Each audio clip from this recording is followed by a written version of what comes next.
Je m'appelle Tegan Sloan. J'ai 32 ans et je travaille comme comptable dans les environs de Philadelphie. Le jour de la fête des mères, ma mère ne m'a pas traité de décevante en privé. Elle a acheté de l'encre pour cela. Ce matin-là, alors que la plupart des gens affichaient des fleurs et des photos de famille souriantes, mon voisin Arthur Hollis s'est avancé sur mon chemin en tenant notre journal local comme s'il contenait quelque chose de vénéneux. Il n'a pas fait la conversation. Elle m'a simplement tendu le journal et a attendu. Sur une page entière, ma mère s'excusait publiquement d'avoir élevé un raté, et ce raté, c'était moi. Mes fiches de paie étaient étalées comme des preuves. Mes anciens bulletins scolaires étaient imprimés comme si j'étais en procès pour la personne que j'étais. Ma cote de crédit était là. L'adresse de la petite maison que j'avais achetée de haute lutte après avoir reconstruit ma vie à partir de zéro y figurait également. Lorsque j'ai atteint le bas de la page, j'ai compris quelque chose qui m'a rendu étrangement calme. Ce n'était pas un moment de colère. La colère, c'est du laisser-aller. C'était organisé, délibéré et approuvé par les personnes qui étaient censées m'aimer le plus. Ce que ma mère ne savait pas lorsqu'elle a payé cette pleine page de journal, c'est qu'elle avait finalement franchi la ligne qui ne pourrait jamais être franchie. La cruauté au sein d'une famille peut être expliquée. Elle peut être déguisée en inquiétude, en discipline ou en amour vache. Mais une fois que vous l'imprimez pour que toute une ville la lise au petit déjeuner, elle devient une preuve. Et les preuves ont le don de tout changer. Alors, avant de décider si j'étais trop froide pour ce qui s'est passé ensuite, continuez à écouter, car la page que ma mère a achetée pour m'humilier est la même que celle qui a déclenché la chute de toute ma famille. D'aussi loin que je me souvienne, ma famille a traité ma vie comme un conte d'avertissement qui ne s'était pas encore produit, mais dont ils étaient sûrs qu'il se produirait. Ma mère avait construit toute son identité autour de l'idée de l'héritage familial. Elle dirigeait une entreprise de restauration qui s'occupait des mariages, des déjeuners de charité, des fêtes de retraite, des banquets d'église, de tout événement où l'argent poli, les centres de table parfaits et la bonne liste d'invités pouvaient faire en sorte que les gens se sentent importants. Pour elle, cette entreprise représentait plus qu'un simple revenu. Pour elle, c'était la preuve que la famille Sloan représentait quelque chose dans notre ville. Ma sœur aînée s'intégrait dans ce monde comme si elle était née pour cela. Elle aimait l'attention, elle aimait qu'on se souvienne d'elle, elle aimait entrer dans une pièce et agir comme si l'air qui y régnait lui appartenait. À l'adolescence, elle aidait déjà à préparer les tables de dégustation, les présentoirs, les réunions de vendeurs, tout ce qui lui permettait de se tenir aux côtés de notre mère et de briller. J'ai été différente dès le début. J'aimais l'ordre, les chiffres, la structure et le calme. J'aimais savoir où allait l'argent, pourquoi les gens prenaient de mauvaises décisions, comment de petits choix pouvaient avoir de grandes conséquences. Lorsque j'ai eu 15 ans, ma mère a décidé qu'il était temps pour moi de commencer à apprendre le métier. Elle m'a dit qu'une fille s'occuperait des gens et une autre des livres. Et qu'ensemble nous porterions le nom de la famille. C'était magnifique quand elle l'a dit à haute voix. Mais j'ai eu l'impression que c'était un piège à la seconde où elle s'est adressée à moi. Je lui ai dit que je ne voulais pas de cette vie. Je voulais aller à l'université. Je voulais ma propre carrière. Je voulais construire quelque chose qui m'appartienne, et non hériter de quelque chose dont les ficelles étaient attachées à ma gorge. Elle ne m'a jamais pardonné cette réponse. Après cela, tout dans notre maison est devenu une comparaison que je ne pourrais jamais gagner. Si ma sœur travaillait 12 heures par jour, ma mère louait sa loyauté.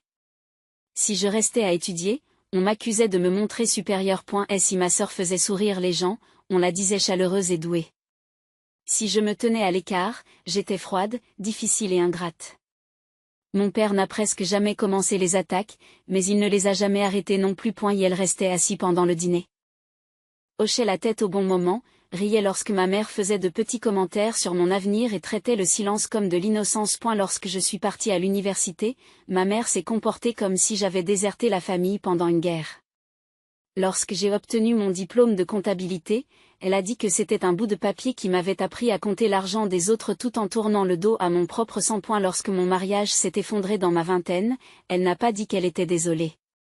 Elle a dit que c'était ce qui arrivait lorsque les femmes essayaient trop fort d'être indépendantes. Le pire, c'est que ma vie ne s'écroulait pas. Elle ne lui a jamais donné la preuve qu'elle voulait. Je travaillais dur, je payais mes factures, je rétablissais mon crédit après le divorce, j'achetais une petite maison, je me constituais un compte de retraite et je menais une vie stable, calme et honnête. Mais dans ma famille, la stabilité n'avait pas d'importance si elle n'était pas assez tape à accent grave l'œil pour impressionner les gens. Je n'étais pas un désastre, et peut-être que cela les a offensés encore plus, parce que j'avais fait exactement ce qu'ils disaient que je ne pouvais pas faire. Je m'étais construit une vie sans avoir besoin de leur approbation, et ils n'ont jamais cessé de me punir pour cela. L'annonce dans le journal aurait été assez laide en soi, mais ma famille n'était pas intéressée par l'humiliation ordinaire. Ils voulaient être atteints. Ils voulaient des témoins. Ils voulaient le genre de honte qui continue à bouger longtemps après que le premier choc se soit dissipé. Quelques heures après qu'Arthur m'a apporté le journal, j'ai découvert que ma mère n'avait pas agi seule. Mon père avait acheté 100 exemplaires supplémentaires, comme s'il faisait des réserves pour une fête. Il les a envoyés à des parents, à de vieux amis de la famille, à des gens de l'église, à des membres de son club de golf et à quelques relations d'affaires locales qui connaissaient notre famille depuis des années. Il a même inclus des notes manuscrites dans certaines enveloppes, comme s'il envoyait des cartes de vœux au lieu de procéder à l'exécution publique de sa propre fille. À midi, l'histoire circulait déjà dans la ville, exactement comme il le souhaitait. Les téléphones bourdonnaient. Les voisins faisaient semblant de ne pas regarder. Des gens qui ne m'avaient pas parlé depuis des années connaissaient soudain mon salaire, mon divorce, ma cote de crédit et l'endroit où j'habitais. Puis les choses ont empiré. J'ai reçu un message de quelqu'un que je connaissais et qui m'a dit « Tu devrais voir ce que ta sœur a fait ». J'ai conduit jusqu'à Vaughn & Vine, la boutique de ma sœur Cassidy. Elle était là, accrochée dans un cadre près de la caisse, là où tous les clients qui passaient à la caisse devaient la voir. La page d'excuses de ma mère était sous verre. Comme si elle méritait d'être préservée. En dessous, une légende imprimée en écriture soignée disait « Ne finis pas comme ma sœur ». Cassidy avait transformé mon humiliation en décor. Elle en avait fait un élément de la marque. Je suis restée là une seconde à regarder les femmes parcourir les bougies et les coffrets cadeaux enrubannés tandis que cette page était accrochée derrière le comptoir comme un panneau d'avertissement. L'une des employées m'a remarqué et a immédiatement détourné le regard. C'est à ce moment-là que j'ai compris qu'il ne s'agissait pas d'une décision cruelle prise sous le coup de la colère. Il s'agissait d'un effort familial coordonné.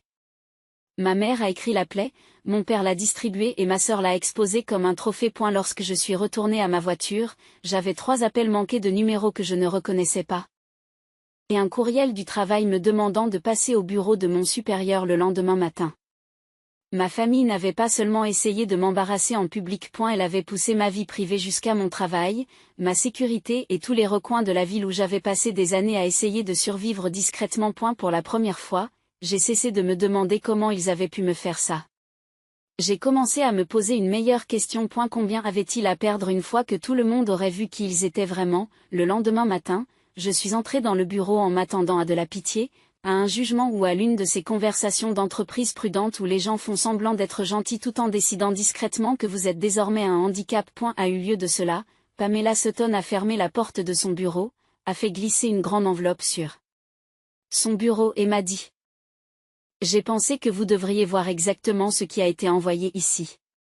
À l'intérieur se trouvait l'un des exemplaires du journal et une note manuscrite de mon père. Elle l'avait adressée nominativement à un associé principal et l'avait présenté comme un acte d'inquiétude. Il écrivait que mon employeur méritait de savoir à qui il avait confié des dossiers financiers, que j'avais l'habitude de manquer de jugement, que ma vie privée prouvait que j'étais instable et que ma famille essayait courageusement de dire la vérité avant que je n'embarrasse l'entreprise. C'était tellement poli, tellement moralisateur et tellement vicieusement calme que, pendant une seconde, j'ai fixé la page et j'ai senti quelque chose en moi s'immobiliser. Pamela m'a regardé lire, puis m'a dit que mon travail parlait de lui-même et que personne dans le bâtiment ne confondait cruauté et crédibilité. Je l'ai remercié, j'ai demandé si je pouvais tout photographier et j'ai pris des photos de l'enveloppe, de la note, du cachet de la poste et de chaque page qu'ils avaient envoyée.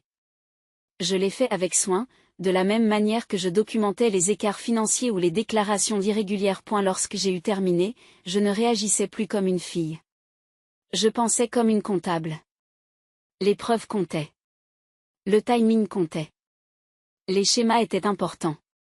Et ma famille venait de me donner les 3 points. Ce qu'ils ne savaient pas, c'est que j'avais passé des années à remarquer des choses qu'ils pensaient que je ne relirais jamais. Je savais que l'entreprise de restauration de ma mère avait l'air prospère de l'extérieur, mais je savais aussi que les apparences dans le monde des affaires pouvaient être des costumes coûteux.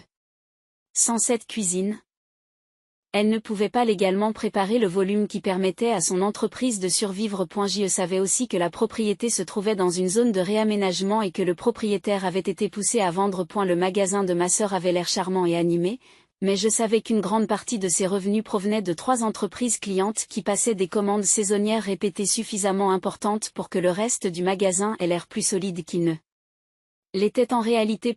La position de ma mère en ville était liée à l'argent, de plus en plus important. Elle avait besoin d'admiration comme d'autres ont besoin d'oxygène. Le groupe de femmes à l'église, les comités de bienfaisance, l'image soignée de la mère dévouée qui tient tout le monde ensemble. Tout cela la nourrissait autant que ses affaires. J'avais vu tout cela pendant des années et je n'en avais rien fait parce que je croyais encore qu'il devait y avoir une limite à ne pas franchir pour les familles. Aujourd'hui, cette limite n'existe plus. Je n'ai pas fait irruption dans la maison de qui que ce soit. Je n'ai pas appelé pour les menacer. Je n'ai pas pleuré dans le parking ni demandé pourquoi. Je suis simplement retournée à mon bureau, j'ai terminé mon travail et j'ai commencé à organiser ce que je savais. Parce que la vérité, c'est que ma famille avait pris mon silence pour de la faiblesse pendant la plus grande partie de ma vie. En réalité, il s'agissait d'une retenue. Et une fois que la retenue n'a plus eu de sens, il ne restait plus que la stratégie. 3 jours plus tard, ma mère est venue chez moi avec un plat en verre recouvert de papier d'aluminium, comme si nous étions sur le point d'avoir une conversation familiale normale. Et il s'agissait de pâtes au four. Le genre de plat qu'elle avait l'habitude d'apporter au repas partage de l'église lorsqu'elle voulait qu'on la complimente sur sa générosité. Elle se tenait sous mon porche avec cette expression prudente et blessée que les gens utilisent lorsqu'ils savent qu'ils ont fait quelque chose d'impardonnable, mais qu'ils veulent quand même qu'on les félicite d'être venus. Et la première chose qu'elle a dite a été « Non. Je suis désolée. Tu sais pourquoi je l'ai fait. » Cela m'a tout dit. Elle est entrée dans ma cuisine, a posé le plat et a commencé à parler comme si la page du journal avait été une intervention au lieu d'une campagne d'humiliation publique. Elle m'a dit qu'elle essayait de me réveiller depuis des années. Elle m'a dit que j'étais devenue détachée, orgueilleuse, trop privée. Trop convaincue qu'une petite vie tranquille était la même chose qu'une vie pleine de sens. Elle a qualifié l'annonce des amours vaches. Elle a dit que la honte était parfois la seule chose assez forte pour briser le déni. Je lui ai demandé ce que je refusais exactement. Payer mes factures à temps, être propriétaire de ma maison, avoir un emploi stable, ne demander de l'argent à personne dans ma famille. Elle a détesté cette question parce qu'elle l'obligeait à dire tout haut ce qu'elle avait toujours fait. J'avais choisi une vie qu'elle ne contrôlait pas, et elle ne me l'avait jamais pardonné. Lorsque j'ai mentionné les copies envoyées à mon bureau. Elle a immédiatement essayé de rejeter la faute sur quelqu'un d'autre. Elle a dit que ton père s'était emporté. Elle a dit que Cassidy était émotive. Elle a dit que tout cela avait pris plus d'ampleur qu'elle ne l'avait voulu. Mais c'est le mensonge que les gens comme ma mère racontent toujours lorsque les conséquences commencent à se dessiner à l'horizon. Ils veulent s'approprier la cruauté tant qu'elle est puissante. Puis, soudain, c'est l'incompréhension de tout le monde une fois que le mal est fait. Plus tard dans la soirée, mon père est arrivé et a réussi à envenimer la situation. Il n'a pas apporté de nourriture ni d'excuses. Il est venu en colère. Pas honteux. Pas ébranlé. En colère. Et elle m'a dit que les gens du club avaient commencé à poser des questions et que je devais mettre un terme au ragot avant qu'il ne blesse la famille encore plus qu'il ne l'avait déjà fait. Je me souviens l'avoir regardé fixement et avoir pensé qu'il était incroyable qu'un homme puisse aider à poster sans exemplaire d'une attaque contre sa propre fille et continuer à parler comme s'il était la victime. Et elle voulait que j'appelle quelques personnes, que j'aplanisse les difficultés, que je leur dise que tout cela était exagéré, peut-être même que j'en ris pour que tout le monde puisse passer à autre chose. Passer à autre chose ? De l'impression de mon adresse dans le journal, du fait que mon mariage ait été remis sur la place publique comme une exposition ratée ? De ma propre famille qui essayait de me transformer en leçon de morale pour les étrangers. Ce soir-là, après son départ, j'ai reçu un appel de ma tante Lorraine Abbott. Elle avait toujours été la seule personne de la famille à voir les choses sans les maquiller. Elle n'a pas défendu ce que ma mère avait fait. Elle ne s'est pas non plus montrée surprise. Elle m'a dit qu'il y avait quelque chose que je devais comprendre, même si cela n'excusait rien. Lorsque ma mère avait 18 ans, sa sœur aînée a quitté la maison pour aller à l'université et n'est jamais vraiment revenue. Elle a fait carrière, s'est mariée dans un autre monde et a ensuite tenu la famille à l'écart. Ma grand-mère l'a mal pris, mais ma mère l'a pris personnellement. Dans son esprit, l'éducation avait volé sa sœur. Le succès lui avait fait honte de ses origines, et l'indépendance était devenue un autre mot pour l'abandon. Lorraine m'a dit que lorsque j'ai choisi l'université plutôt que l'entreprise familiale, ma mère n'a pas vu une fille essayant de construire son propre avenir. Elle a vu l'histoire se répéter. Elle a vu le rejet se répéter. J'ai écouté en silence, pendant un moment, je l'ai comprise mieux que je ne l'avais jamais fait. Mais la compréhension n'est pas synonyme d'absolution. Beaucoup de gens sont blessés et ne font pas de cette blessure une arme. Beaucoup de mères sont déçues et ne publient pas les informations privées de leur fille dans un journal. Ma mère avait une douleur qu'elle n'a jamais guérie, au lieu de l'affronter, elle a passé 17 ans à me punir de lui avoir rappelé qu'elle existait. Lorsque j'ai raccroché avec tante Lorraine, j'ai ressenti quelque chose que je n'avais jamais ressenti depuis le début de cette histoire. Pas de la douceur, pas du pardon. Juste de la clarté. La cruauté de ma mère n'était pas le fruit du hasard. Elle avait des racines. Elle avait une histoire. Elle avait une histoire qu'elle s'était probablement racontée pendant des années pour justifier chaque comparaison, chaque insulte, chaque petit acte d'humiliation qu'elle déguisait en préoccupation. Mais en fin de compte, c'était toujours un choix. Une fois que j'ai vu cela clairement, j'ai cessé d'attendre que la culpabilité sauve l'un d'entre eux. Dès la semaine suivante, tout ce que ma famille avait dit en mouvement commençait à revenir vers eux. Je n'ai pas précipité les choses. Je n'ai pas proféré de menaces. Je n'ai pas posté une seule phrase vague en ligne pour obtenir de la sympathie. J'ai simplement cessé de protéger des personnes qui ne m'avaient jamais protégé. Quelques années plus tôt, l'une des entreprises avec lesquelles je travaillais avait traité des dossiers financiers liés à la propriété où ma mère louait sa cuisine commerciale. Je n'avais jamais été directement impliqué dans l'aspect immobilier, mais j'en savais assez pour comprendre ce qui allait se passer. Le bâtiment faisait partie d'un plan de réaménagement et les locataires ayant des baux à court terme vivaient déjà en sursis. L'entreprise de ma mère dépendait de cette cuisine agréée bien plus que la plupart des gens ne le pensaient. Sans elle, elle pouvait encore prétendre à une activité commerciale pendant un certain temps, mais elle ne pouvait pas légalement préparer de la nourriture à l'échelle requise pour ses mariages et ses événements d'entreprise. Elle en serait réduite à de petits plateaux et à un espace emprunté, ce qui, dans son monde, équivalait à un déclin. Je n'ai rien dit. Je ne devais pas avertir à l'avance la femme qui avait imprimé l'adresse de mon domicile pour que 35 000 inconnus la lisent au petit déjeuner. Parallèlement, j'ai commencé à avoir quelques conversations très prudentes. Pas des conversations dramatiques, pas des conversations manipulatrices. Juste des conversations honnêtes avec les bonnes personnes.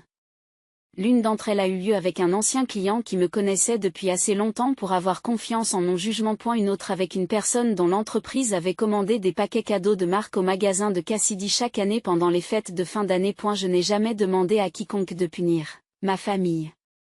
J'ai simplement dit la vérité lorsqu'on m'a demandé pourquoi je semblais distraite. J'ai dit que ma mère avait publié une pleine page de publicité dans un journal pour s'excuser publiquement de m'avoir élevée. J'ai dit que mon père avait envoyé des copies à mon lieu de travail. J'ai dit que ma sœur avait encadré l'article et l'avait accroché dans son magasin sous une pancarte qui disait « Ne finis pas comme ma sœur ». Puis j'ai laissé le silence faire son œuvre. Les gens n'ont pas besoin de beaucoup d'aide pour tirer des conclusions lorsque les faits sont suffisamment laids en eux-mêmes. En l'espace de quelques jours, une entreprise cliente a reporté une grosse commande auprès de l'atelier de Cassidy. Un autre a commencé à examiner d'autres fournisseurs. Un troisième a envoyé quelqu'un à Vaughan and Vine pour vérifier si l'article encadré y était toujours accroché. C'était bien le cas. Cassidy, en tant que Cassidy, a refusé de l'enlever parce que cela aurait été comme admettre qu'elle avait fait quelque chose de honteux. Elle pensait que l'entêtement ressemblait à de la force. En réalité, il s'agissait d'un mauvais jugement. Et les clients remarquent un mauvais jugement lorsque la réputation de leur propre marque y est associée. Les retombées de l'église ont commencé discrètement, puis se sont répandues d'un seul coup. Une femme du groupe de fraternité a appelé ma mère pour lui demander si la page du journal était vraie. Une autre a voulu savoir pourquoi des informations financières privées avaient été rendues publiques. Une autre encore a demandé si la famille avait réfléchi au danger que représentait la publication de l'adresse d'une femme. Il ne s'agissait pas de questions auxquelles ma mère pouvait répondre de manière charmante. Elle pouvait se montrer polie lors d'une collecte de fonds. Elle pouvait se montrer gracieuse à une table de déjeuner. Mais il n'y a pas de version élégante pour expliquer pourquoi vous avez fait de votre fille un signal d'alarme public. Bientôt, elle a manqué des réunions de planification informelle qu'elle contrôlait normalement. Elle a été exclue d'une chaîne de courriel pour un événement de sensibilisation. Puis l'une de ses plus proches amies de l'église a cessé de répondre à ses appels. Mon père, quant à lui, a commencé à recevoir le genre de commentaires polis mais pointus que les hommes se lancent les uns aux autres lorsqu'ils veulent juger sans paraître émotifs. AU Club, Quelqu'un a plaisanté en disant que l'envoi de 100 copies de l'humiliation de sa fille était un moyen de rester occupé à la retraite. Un autre homme a demandé si tout allait bien à la maison d'un ton qui montrait clairement qu'il savait déjà que la réponse était non. Mon père est rentré à la maison furieux, mais il a fait un signe de tête à ma mère. Il l'a accusé d'en faire trop. Elle lui a répondu que rien de tout cela ne serait arrivé s'il n'avait pas transformé son annonce en campagne de distribution. Cassidy leur reprochait à tous les deux d'avoir entraîné son magasin dans cette histoire. Ma mère a reproché à Cassidy de l'avoir rendu visible dans le magasin. En observant la situation de loin, je me suis rendu compte d'une chose presque drôle. Pour la première fois depuis des années, elle se traitait exactement comme elle m'avait toujours traité. Chaque problème devait être la faute de quelqu'un d'autre. Chaque conséquence devait appartenir à la personne la plus proche. Tous les choix déplaisants devaient être présentés comme des réactions justifiées. La seule différence était que maintenant je n'étais plus au milieu de tout cela pour qu'ils me pointent du doigt. Une fois qu'ils ont perdu cette cible, ils ont commencé à se retourner les uns contre les autres. C'est à ce moment-là que j'ai su que le véritable effondrement avait commencé. Pas quand les gens parlaient. Pas quand les clients hésitaient. Pas même lorsque les amis de l'église se sont éloignés. Elle a commencé au moment où ma famille n'a plus pu maintenir son histoire, parce que la vérité était finalement plus forte que la représentation. Et lorsque cela se produit, tout ce qui est construit sur l'image commence à se fissurer. 2 semaines plus tard, la première notification officielle est arrivée. Le bail de la cuisine commerciale de ma mère n'était pas renouvelé. La propriété avait été approuvée pour être réaménagée, et les locataires étaient en train de partir par étapes. Dans des circonstances normales, ce genre de nouvelles aurait été stressant mais gérable. Un chef d'entreprise disposant de temps, de bonnes relations et d'une réputation stable aurait pu se démener, trouver des locaux temporaires, réduire ses activités, négocier. S'adapter. Mes semaines ont brûlé la bonne volonté comme s'il s'agissait d'un produit jetable. Les organisateurs se sont soudain montrés moins flexibles avec elle. Quelques contacts de longue date ont cessé de rappeler. Une mariée a demandé directement s'il s'agissait de la même Marianne Sloan dont la fille avait été humiliée dans le journal. Un autre client a discrètement annulé un gala de bienfaisance parce qu'il ne voulait pas qu'un drame soit associé à sa liste de donateurs. Une fois la cuisine disparue, l'illusion s'est rapidement effondrée. Ma mère Heather ne pouvait plus organiser les grands événements qui assuraient la rentabilité de son entreprise. Elle ne pouvait pas préparer légalement à l'échelle dont elle avait besoin. Elle ne pouvait pas transférer sa production dans une cuisine d'église empruntée sans que les gens s'en aperçoivent. En l'espace d'1 mois, elle remboursait des acomptes, perdait des réservations et fermait discrètement l'entreprise de restauration autour de laquelle elle avait construit toute son identité. Elle n'a pas seulement perdu des revenus. Elle a perdu la seule chose qu'elle avait passé des années à tenir. Pour la preuve que sa vie avait plus de valeur que la mienne. Cassidy a tenu un peu plus longtemps, mais de peu. Les 3 entreprises clientes qui avaient fait le succès de son magasin se sont toutes retirées de différentes manières. L'un d'eux a coupé les ponts immédiatement. L'un a terminé une petite commande et ne l'a jamais renouvelée. L'un d'eux a envoyé une note officielle indiquant qu'il prenait une autre direction et lui a souhaité le meilleur. Pour un magasin comme Von & Wine, il ne s'agissait pas d'un inconvénient temporaire. C'était le sol qui disparaissait. Les commandes de l'entreprise avaient payé pour les étalages soignés, le personnel supplémentaire, le surstock saisonnier. L'aspect d'abondance qu'elle aimait tant. Une fois que ces contrats ont disparu, le magasin a commencé à se vider d'une manière qu'aucune attitude ne pouvait dissimuler. Un employé à temps partiel a d'abord été licencié. Puis les heures d'ouverture en semaine ont été réduites. Un après-midi, en passant, j'ai vu que l'article de journal encadré avait disparu du mur, mais cela n'avait plus d'importance. Les gens savaient déjà. C'est ce qu'il y a d'amusant dans l'humiliation publique. Une fois que vous l'avez rendue publique, vous ne pouvez plus la rappeler lorsqu'elle ne vous sert plus. Mon père n'a pas perdu d'entreprise, mais d'une certaine manière, c'est sa punition qui lui convenait le mieux. Il a perdu l'aisance. Il a perdu sa place confortable dans chaque pièce où il entrait. Et elle a perdu la version de lui-même qui croyait qu'il pouvait soutenir tranquillement la cruauté et être considéré comme un homme décent parce qu'il n'avait pas été la personne la plus bruyante de la famille. Les gens se souvenaient qu'il avait acheté les papiers supplémentaires.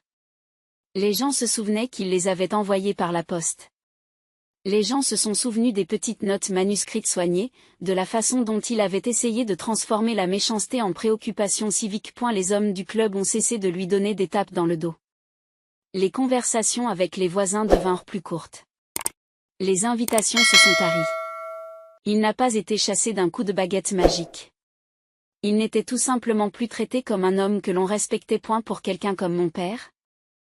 Ce genre de mort sociale est sa propre punition point puis vinrent les excuses. Pas celles qui guérissent. Pas celles qui sont fondées sur le remords. Celles que les gens offrent lorsqu'ils se trouvent dans les cendres de leur propre choix et qu'ils ont soudain besoin d'accéder à votre pitié. Ma mère a été la première à s'excuser. Elle a pleuré. Elle a dit qu'elle était allée trop loin. Elle a dit qu'elle avait été sous pression. Elle a dit qu'elle avait seulement voulu me choquer pour que je change avant que ma vie ne m'échappe. Puis, sans même s'en rendre compte, elle a révélé la vérité à laquelle elle ne pouvait s'empêcher de s'accrocher. Elle a dit que si je l'avais prévenue au sujet de la cuisine, rien de tout cela ne serait arrivé, comme si j'avais dû une protection stratégique à la femme qui avait transformé ma vie privée en spectacle public. Cassidy a déclaré que le magasin n'aurait jamais dû être mêlé aux affaires familiales. Ce qui aurait été presque crédible si elle n'avait pas encadré l'article et ne l'avait pas accroché sous une légende destinée à m'humilier pour les clients. Mon père a dit que nous avions tous commis des erreurs et qu'il était temps d'aller de l'avant, ce qui était sa façon préférée de prétendre que les dommages n'avaient pas besoin de compte à rendre si suffisamment de temps s'était écoulé. Je les ai tous écoutés. J'ai laissé chaque mot résonner. Puis je leur ai dit non. Non, je ne les aiderai pas à reconstruire des relations qu'ils avaient détruites délibérément. Non, je ne leur dirai pas que tout cela avait été mal compris. Non, je ne les réconforterai pas, parce que les conséquences sont devenues plus lourdes qu'ils ne le pensaient. Et non. Je ne leur devais pas le pardon parce qu'ils comprenaient enfin la douleur quand elle leur appartenait. J'ai dit à ma mère quelque chose qu'elle aurait dû comprendre 17 ans plus tôt. L'amour qui dépend de l'obéissance n'est pas de l'amour. Le respect qui disparaît lorsqu'un enfant choisit une autre voie n'est pas du respect. Et l'humiliation publique n'est pas de l'éducation, quel que soit le nombre de fois où vous la déguisez en inquiétude, en honnêteté ou en amour vache. Ma famille a passé des années à traiter ma vie comme un avertissement. En fin de compte, elle en est devenue un. Ils ont perdu leur entreprise, leurs clients, leur image, leur statut social, la version d'eux-mêmes qu'ils pensaient pouvoir survivre à n'importe quelle cruauté tant qu'elle était dirigée contre moi. Ce qui les a détruits, ce n'est pas la vengeance telle que les gens l'imaginent. Je n'ai rien falsifié, rien volé, rien menti. J'ai simplement cessé de m'interposer entre eux et les conséquences de ce qu'ils étaient. C'est la partie dont les gens ne parlent jamais lorsqu'ils excusent la cruauté au sein des familles. Ils pensent que le sang leur donnera toujours une chance de plus, une explication de plus, un sauvetage de plus. Mais il arrive un moment où protéger les gens des conséquences de leur propre choix n'est qu'une autre façon d'accepter d'être blessé. J'en avais assez fait pour toute une vie. Alors je me suis éloignée. J'ai gardé mon travail. J'ai gardé ma maison. J'ai gardé la vie tranquille dont ils se moquaient parce qu'elle n'était jamais vide, seulement paisible. Et pour la première fois depuis mes 15 ans, j'ai cessé de me sentir comme la version défectueuse de la fille de quelqu'un d'autre.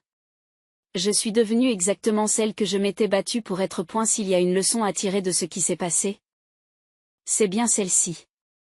Les familles ne devraient jamais vous obliger à gagner votre dignité de base en devenant une version de vous-même qu'elles peuvent exhiber. Les blessures non résolues d'un parent ne lui donnent pas le droit de transformer un enfant en cible. Et dès que quelqu'un utilise l'amour comme une permission pour vous faire honte, vous contrôler ou vous briser publiquement, il ne protège plus la famille. Elle la détruit de l'intérieur. Ma mère a acheté une page entière de journal pour s'excuser d'avoir élevé un raté. Quelques semaines plus tard, elle a perdu son entreprise. Ma sœur a perdu son entreprise. Mon père a perdu son statut. Tous les trois ont finalement dû s'asseoir sur la vérité qu'ils avaient imprimée pour moi en premier. Je n'ai jamais été l'échec. J'étais juste le seul dans cette famille à comprendre que la dignité compte plus que la performance, et que certaines lignes, une fois franchies, coûtent tout. Chez Riven Jargon. Notre équipe s'engage à créer des histoires fictives significatives et engageantes qui divertissent tout en partageant des leçons réfléchies et une valeur éducative avec nos téléspectateurs. Chaque histoire diffusée sur cette chaîne est fictive et soigneusement conçue pour inspirer la réflexion, susciter la discussion et délivrer des messages utiles pour la vie. Les méchants de cette histoire étaient particulièrement troublants parce qu'ils cachaient la cruauté derrière le langage de l'amour et de la famille, ce qui rendait leurs actions encore plus douloureuses. A eu lieu de guider avec compassion. Ils ont choisi l'humiliation, le contrôle et la honte publique. Et si vous étiez à la place de Tegan, comment réagiriez-vous face à de telles personnes et quelle serait, selon vous, la réponse la plus juste ?